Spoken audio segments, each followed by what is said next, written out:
um, astrologically right now. It's a really good time for assessing work-life balance.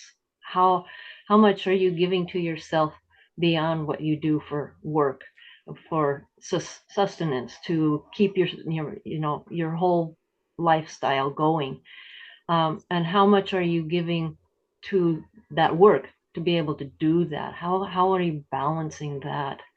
And are you using, as you do this, gentle words on yourself, especially right now? We have this wonderful energy wave coming through right now, and many of you have understood energy waves in the past. This one has been coming through in some very interesting ways. It asked me to give up, quote, some healthy foods, or at least partially give up some healthy foods. Like maybe I was eating way too much spinach, and maybe I needed to put in a little bit more fun and joy. And so now I get to have my drinks with a little bit of honey and Himalayan pink salt for the electrolytes that my body needs for the energy. And of course, this is going to come as no surprise that we are supposed to eat chocolate, which is enjoy life, have fun. That's the work-life balance.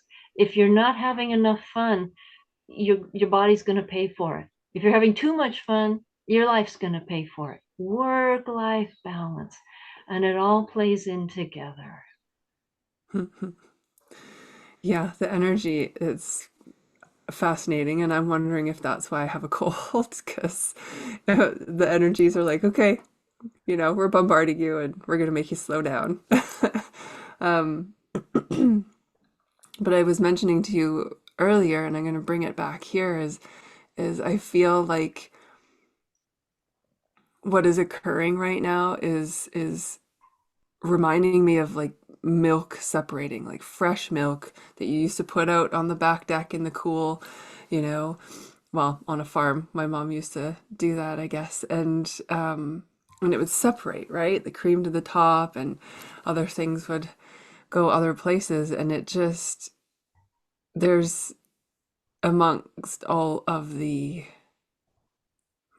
what's the nice word here? Interesting events and feelings and mood swings for me. I'm actually getting clarity too because I'm using curiosity, to be honest, use that word again, but I'm also being kind to myself around all of it. So yeah, it's that separation of, oh, okay, that's supposed to rise to the top. Oh, okay, that's why. Which is nice because some of these pieces of clarity I've been asking for a while. So um, time will bring it forth when it's supposed to. And I'm sure many of our viewers are going through similar types of events in their lives, or feelings, emotions. I've seen it in a lot of the people that I work with coming up, Mm-hmm. in various ways, because we're all individuals, but the same thing. Mm-hmm. Yeah, exactly. So how do we maintain that other than with, or how do we maintain ourselves other than with chocolate and pink Himalayan salt and honey? What do we do? First of all, what is it that each of you do that really lights you up, that you love to do? If you haven't found that, or if you've buried that somewhere so that you can spend enough time working to make ends meet, look what that is. Whatever it is, that's what you do. That's what you, it's, that is self-care in and of itself, is taking care of the self. And that is whatever it is that you love to do. If you like to go hiking, hike. If you like to eat fresh food off of your yard, grow something. This is a perfect time in the northern hemisphere to be growing something. Those of you in the southern hemisphere might be planning for what you will do in the future. to do that. It doesn't matter really what it is, as long as it's what lights you up, as Mm. well as taking care of your being. There is, this is, I don't know how to say it better. It's crucial to take care of your being. Eat good foods, but also enjoy what you eat. Enjoy your life. It's all about being able to enjoy the experience. Mm-hmm. But that at the again, you can do all of these things together in balance. You can you can make sure that you're taking care of you, and at the same time yet you're having enjoyment Mm. in whatever way that is. Mm-hmm. And if you haven't been doing whatever lights you up, whatever makes you feel really good, find someone to help you find that. We've been taught in a lot of societies, just bury that. Your work, your family, your obligations, your whatever comes first. Right. No, it's Mm. equally important. And to if you want to take care of these other things, you have to take care of you too. Mm. Mm-hmm. Yeah. And sometimes that means allowing someone else to help take care of you. You know, like make a meal for you, or you can ask for help in the garden if you're not quite sure what to do, or, you know, like you were saying, look for others who can help you help yourself, right? And it can also be learning to say the word no. Yeah. I know of a lot of families out there and a lot of cultures that really believe that the family and whatever the family needs, whichever members of the family need it, comes first. And there are Mm-hmm. times when you have to say, no, that's not so.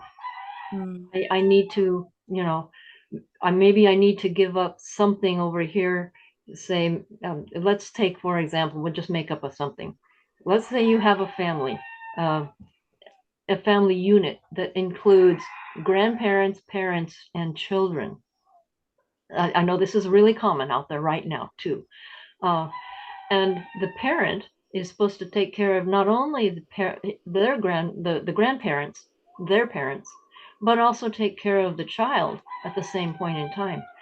And this is a lot of work, especially if at the same time you're supposed to be supporting the family. This is like a recipe for disaster if you don't take care of yourself. So you might have to say, no, I'm sorry, I can't do that for you. I need to have some time where I can do this, or, whatever it happens to be. And yes, you may be asking for help from everyone else, depending on how old the child is, or the other parent, if that is a possibility, maybe other siblings, whatever it happens to be. It no one has a big red S on their chest that says you have to do everything. Yeah. And giving up some of that is also self-care. Yeah. Yeah. Nicely said. Yeah. Yeah. Being able to to practice to say no and not have the other societal emotions come at you, right? Is tough. It takes practice, like I said. Guilt and shame are I mean, Yeah. I know they've been used as tools forever, but they are really weapons. Yeah. And we need to understand that we don't need to have those weapons. Right. And it comes back to you wouldn't want other people to think or to you wouldn't want other people to feel that way. So why do you allow yourself to feel that way? Right? Why do you let yourself hold all of that stuff when you want others to heal and so do it for yourself, you know. Care for yourself. Yeah. And it doesn't really matter what your society says you are supposed to do, or what Mm. you are being told by your other family members you are supposed to do. If you're not doing it out of love, and if you can't do it out of from a place of love, is it really what's in the best interest of all? Mm, right. And you and I both know that these decisions, anyone who's listening and might not be in a safe environment, then we have to think about safety here as well, right? Because going against the grain can sometimes mean that we will make ourselves unsafe, and we don't want that. We want everyone to, yes, come to that stage of enlightenment and love where there's no hurt and there's no unsafe space, and yet we're not there. So follow the heart when these things come up, when there's something that you want to go against the grain with and that you know that love isn't there. Remember your safety too, and then make steps where you can. Yeah.